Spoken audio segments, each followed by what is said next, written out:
Welcome to Baz Travels. After driving 14,826 kilometers through 24 states and Washington, D.C., I've seen rocket launches to the Grand Canyon and Hoover Dam. I've explored Route 66, ghost towns, deserts, snow, and beaches on both coasts. From Vegas casinos to Alcatraz, the White House to Hollywood. Join me for a journey of the ordinary and the extraordinary. Loading destination. Simulation starting in 3, 2, 1.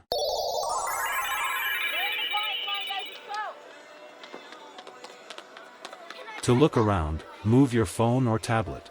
Click and drag if on a computer or move your head if using a VR headset. Please like and subscribe.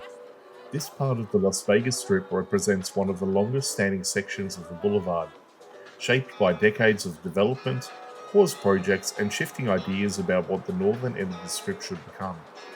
Many of the properties in this area date back to early eras of Las Vegas, long before the mega resorts rose farther south. As a result, this stretch has a mix of older hotels, open lots, and modern towers that tell a story of gradual growth rather than sudden reinvention. Several former hotel sites once occupied nearby parcels. The land around this part of the Strip has become home to multiple well-known properties over the years, including the original El Rancho Vegas and later the El Rancho Hotel, both long gone but instrumental in establishing the early resort corridor here. Many of the surrounding blocks once held smaller casino-motel hybrids that defined the Strip's character in the 1950s through to the 1970s. Their footprints are still visible in the shape of parking lots, service roads, and older commercial buildings that remain today. To the north of this area sits the Stratz Tower, visible from nearly every angle. Completed in the 1990s, it marks a major push to pull visitors farther up the Strip. Its presence anchors the visual identity of the Northern Corridor, acting as a landmark that distinguishes this end of the boulevard from the denser clusters of resorts further south. To the south, major projects have risen over the years, including the massive Fontainebleau Tower farther down the road. Its long history of stalled construction and eventual completion reflects how volatile and ambitious development can be in this section of Las Vegas. The tower's height and scale shows where the city intends to take the North Strip in the future, towards modern glass-fronted mega resorts rather than the older mid-century properties that once dominated this area. Scattered throughout the blocks around here are souvenir shops, long-running restaurants, small casinos, and older retail buildings that have survived waves of redevelopment. Many of these businesses date back decades and sit on parcels that have changed hands numerous times as companies planned, cancelled, or postponed major new projects. Empty lots and fenced-off properties are not uncommon in this part of the Strip, each one representing a future plan or a past idea that didn't fully materialize. There are also event spaces, small amusement attractions, and independent venues located in the nearby side streets. These reflect a time when the Northern Strip experimented with family entertainment, mid-sized theatres, and low-rise experiences before the massive entertainment complexes became the norm further south. This section of Las Vegas Boulevard shows a different side of the city. Not the hyper-dense resort cluster, but a transitional zone where the past, present, and future meet. Older buildings, new towers, and long vacant parcels sit side by side, illustrating the long timeline of how the Strip expanded northward.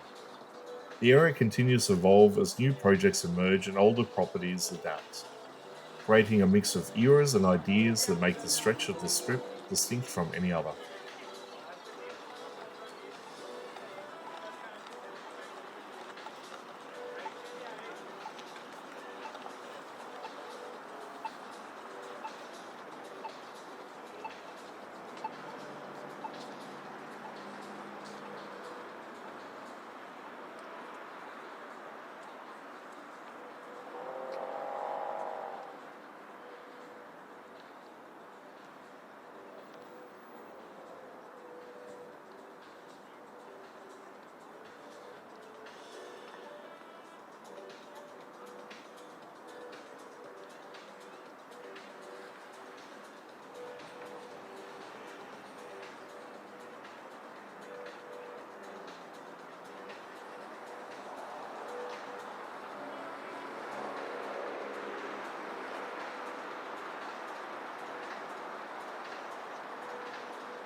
Simulation terminated.